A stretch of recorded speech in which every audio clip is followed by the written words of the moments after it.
Hello friends, Twan here. This video has been insanely overdue, but it's time to finally get deep inside and break down the Sweet Clarity story so far. So for those of you who don't know, each Sweet Clarity album is a continuation of a singular story. Now that might come as a surprise since the albums don't technically feel like concept albums for the most part, but that was by design. See, we wanted to make sure that for the casual listener, each album could feel like a standard album where you could just jump in at any point. No insanely weird 7-minute little intro songs or little 30-second transitional pieces or anything that you tend to find in your traditional progressive concept album. Even each normal song in the album was written as an allegory to where we are in the actual song, making each one a standalone as well to be enjoyed on its own. But at the same time, each album was written specifically so that if you did know the lore, there are little deeper Easter eggs in there as a deeper layer for the dedicated listener to discover. These things can be as small as repeated musical motifs, lyrics that call back to other characters or events, or foreshadowing of things to come. In this series of videos, or maybe just one depending on how long I can ramble, I'm going to break down what the actual story of the albums are so far.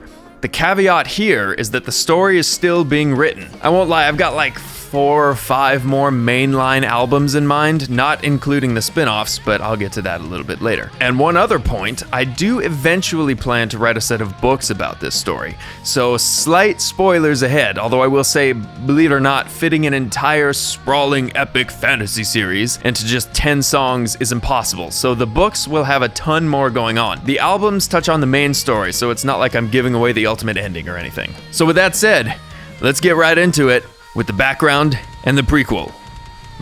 Part 1. The world itself. Okay, so a bit about the world we're about to jump into.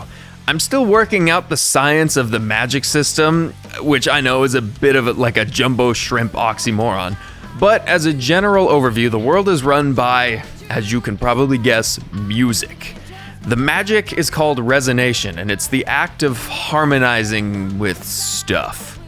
I won't get into the details, but the main thing is if you harmonize with something or someone, depending on the interval you choose, you unlock certain powers or tendencies within the object or the person. And I'll just leave it at that, or this video will be 3 hours long explaining everything. If you really care, I guess you'll just have to wait for the book. Now that explanation has absolutely nothing to do with any of the story, I just think it's super interesting. So, moving on, the world itself is split into 7 continents, and these continents are not close together. For all intents and purposes, travel between them is pretty much impossible. It's been that way for so long that the continent's inhabitants don't actually know about each other.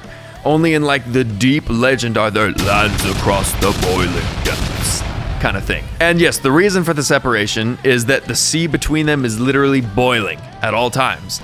So you can imagine a simple boat wouldn't be able to withstand that kind of travel. This is important later. Part 2. Fallen Idols. Okay, so let's kick off the actual story with what is technically the prequel, but only because chronologically it was written after the Enigma, which is book 1. So Fallen Idols takes place on the continent of a place called Melodia, and it follows a character that we'll call Steve for right now, mostly because I haven't finalized actual character names yet. So Steve is a guy who exists, and he's doing stuff. The problem with Fallen Idols is it's a single song. There isn't nearly enough time to tell any coherent story about that, so I'll just say Steve is doing stuff. The Fallen Idols song itself serves 3 purposes. As I just said, it introduces Steve. It also introduces Steve's musical motif, which is like the Fallen Idols theme, this one.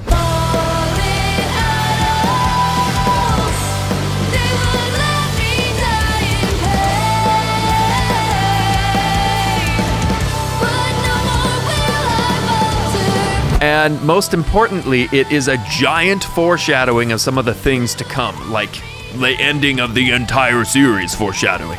I'm not gonna spoil what that means because obviously that's way too big of a spoiler. But let's just say that the first song in the Enigma, called The Prophecy, is the musical form of Fallen Idols' lyrics. So at the surface, Fallen Idols is just a song about Steve, but it's got a lot more layers than that we will learn about once more albums come out and more of the story is told. Oh, and last little point, there's another character running around in the book who isn't mentioned in the song. We'll just call him John for now. This is also important later.